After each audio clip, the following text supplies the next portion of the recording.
habitera dans cette troisième maison? D'autres filles? La fin d'une alliance. Tu sais, genre, comme t'es qui, toi, pour me critiquer moi?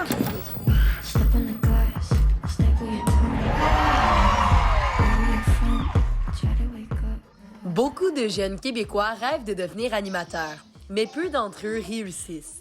Y a-t-il un seul parcours possible pour y arriver? Ça n'a pas rapport le nombre de trucs que j'ai en vidéo de moi qui anime, qui fait des reportages, ma famille qui devait regarder ça.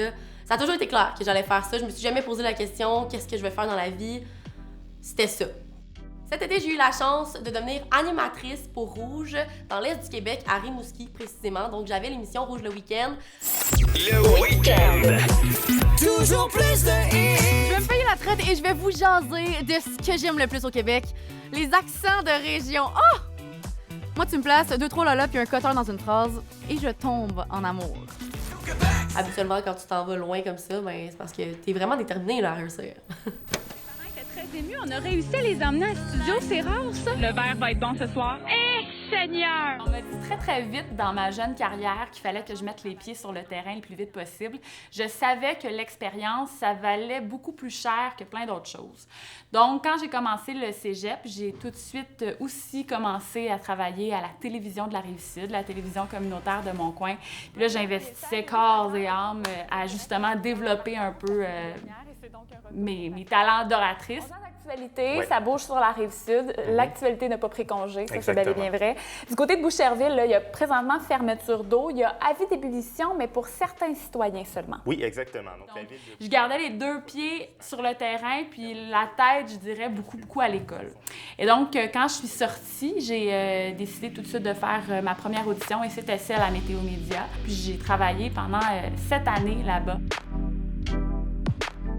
Puis on dirait que moi, j'ai vu une ligne droite et c'était l'école, le travail et les contacts. Je me suis vraiment rattachée à ça alors que maintenant, il y a plein de possibilités.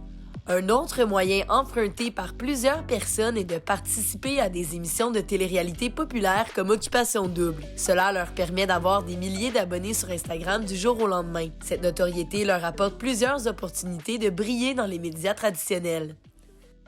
Depuis que je suis sortie, j'ai eu ma web-série avec mon amoureux qui s'appelait Coloc en amour. Donc, en fait, c'était une web-série où on était ensemble, puis on faisait des activités. Bref, on a eu bien du plaisir. Moi, j'ai trippé ma vie à faire ça. Ensuite, je me fais parfois inviter sur le plateau de la semaine des 4 juillet. Et j'adore ça. Pour vrai, Julie, moi, je m'entends super bien avec, puis je trippe parce que c'est une expérience de tournage. Donc, je dirais que pour l'instant, c'est pas mal ça. Puis pour la suite des choses, ben, comme je dis, quand les opportunités s'offriront à moi, bien, je vais sauter dedans à pieds joints. En considérant toutes les démarches à faire normalement pour se tailler une place dans le domaine, est-ce que l'on peut dire que les anciens participants, les anciennes participantes d'Occupation Double méritent les postes qu'on leur donne dans les médias quand ils n'ont pas de formation ni d'expérience? C'est souvent des gens qui avaient déjà une certaine notoriété, qui avaient des milliers de followers qui se voient parfois approcher ou suggérer de participer aux téléréalités.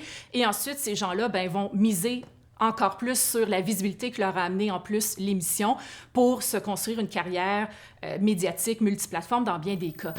À l'ère numérique, donc dans un contexte où les gens ont un accès sans précédent à des productions télévisuelles de partout à travers le monde, l'enjeu clé, c'est la découvrabilité, c'est la visibilité de nos productions locales. Donc, c'est sûr que, tout en étant critique, évidemment, de cette volonté-là de donner de plus en plus de postes en animation, notamment à des candidats et candidates de télé-réalité, je peux comprendre l'utilité que ça peut avoir dans le contexte actuel, parce que c'est sûr que, notamment, un candidat ou une candidate de télé-réalité qui a des centaines de milliers de followers sur les réseaux sociaux, ou des fois même des millions, bien, c'est clair que ça peut contribuer à la popularité et à la visibilité de cette émission-là. Je crois qu'on devrait vraiment prioriser tout ce qui est expérience et formation, parce que si tout le monde peut faire de la télé, pourquoi on étudie là-dedans en ce moment? Depuis que j'ai commencé mes études, c'est le jour et la nuit avec tout ce que j'ai appris, que ce soit en recherche, savoir si c'est de bonnes sources, sinon au niveau du français. J'ai toujours voulu faire de la télé. Je me disais, ça va être le fun. Oui, ça va être le fun, mais il faut travailler. Puis il y a des équipes de travail qui sont en place. Tout apprendre ça, comment ça fonctionne, ça, c'est primordial selon moi. Je pense pas que ce soit nocif d'intégrer des gens venant d'ailleurs dans notre télé. Au contraire, ça ajoute tellement une belle spontanéité. Il y a souvent une candeur différente. C'est ça qu'on aime d'eux, c'est qu'ils sont vrais. C'est rien de plus simple. Ils sortent avec des yeux d'enfant, ils voient la télévision sous un œil vraiment différent que quelqu'un qui a bûché pendant des années pour essayer d'avoir 2 minutes de temps d'antenne.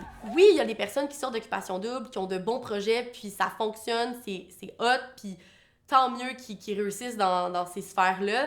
Mais il y en a d'autres aussi qui méritent donc pas une plateforme, puis on leur offre parce qu'ils ont de la popularité comme ça. On se cachera pas que je sais que la popularité, la personnalité, c'est important. Par contre, ça veut pas dire que parce que t'as une personnalité, t'as une belle personnalité. Ça va être des personnes à l'animation qui, si elles n'ont pas déjà une très bonne connaissance du fonctionnement du média, si elles n'ont pas une grande culture télévisuelle, peuvent être beaucoup plus limitées dans leur technique d'animation par rapport aux questions qu'ils peuvent poser aux invités, par rapport justement à leur connaissance du contexte sociopolitique, mais aussi du contexte médiatique ici au Québec. À part quelques exceptions, les vedettes de télé-réalité, puis les vedettes notamment sur Instagram, sont très, très rapidement remplacées par d'autres. Donc, on est un peu on est coincé dans cette logique-là, donc de l'obsolescence programmée. Et c'est ça précisément qu'une formation permet d'éviter, parce que ça nous permet d'être polyvalent et de se réinventer dans ce milieu-là. Est-ce que je peux être jalouse de gens qui ont participé à des télé-réalités? Non.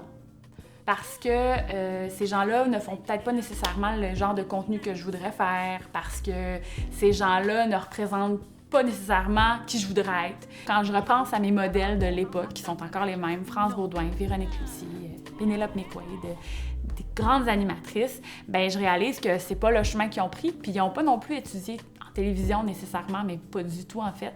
Donc, c'est de voir à quel point c'est pas tes études qui te définissent, c'est pas nécessairement non plus la dernière télé-réalité auquel tu as participé, mais c'est les choix que tu as faits.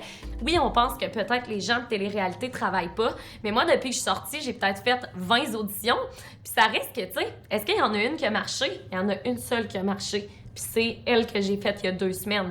Mais savez-vous quoi? J'ai 4 répliques. Moi, j'ai pas envie que quelqu'un me regarde et me dise « Ah, ben non, mais c'est ça, tu sais, tu l'as eu facile. » Parce que je pense pas que c'est vrai, tu sais. Je pense pas que tout le monde qui a fait de la télé-réalité l'ont eu facile. Je pense qu'on a tous des parcours différents.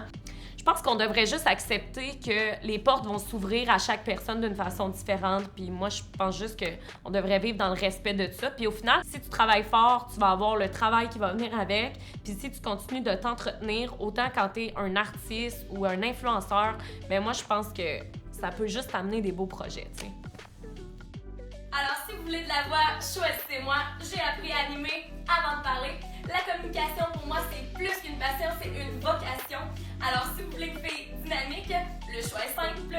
C'était Claudie Messier, 16 ans, en direct de Beauceville, sur les ondes de TVA Nouvelle. Il y a des gens qui chantent dans leur miroir. Moi, je me pratique à faire mes beauty shots avec mon petit speech AOD. Et des auteurs de tous les domaines. J'ai les cheveux dans le face.